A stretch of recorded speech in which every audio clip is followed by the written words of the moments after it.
சினிமால தான் இந்த மனுஷனோட படம் ரிலீஸ் ஆகுற டைம்ல கரெக்டா போஸ்ட்பாண்ட் ஆகும் அப்படின்னு பார்த்தா, பெரும்பான்மையான தொகுதியில வெற்றி பெற்றவங்க கூட தமிழக வெற்றி கழகத்தின் தலைவர் விஜய் சார் வந்து சிஎம் ஆவாரா அப்படிங்கிற கொஸ்டின் தாங்க போய்கிட்டே இருக்கு. பெரிய பாவா. ஹலோ பாவா, தெரியுங்க.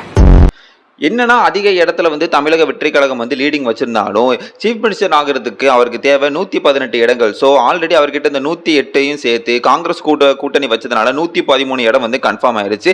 ஸோ ஓகே, விஜய் சார் தான் சீஃப் மினிஸ்டர் ஆவார் அப்படின்னு சொல்லி ஈவினிங் தான் நியூஸ் வந்து போய்கிட்டே இருந்துச்சு. தென் டிஎம்கே கூட கூட்டணியில் இருக்கிற கம்யூனிஸ்ட் கட்சியாக இருக்கட்டும், விடுதலை சிறுத்தைகள் கட்சியாக இருக்கட்டும், அவங்களும் கூட்டணி வருவாங்களா அப்படின்னு சொல்லி டாக்ஸ் வந்து போய்கிட்டே இருந்துச்சு. தென் ஸ்டாலின் சார் சொன்னது மாதிரி அவங்களும் இந்த பக்கம் கூட்டணிக்கு வந்து வந்துட்டாங்க.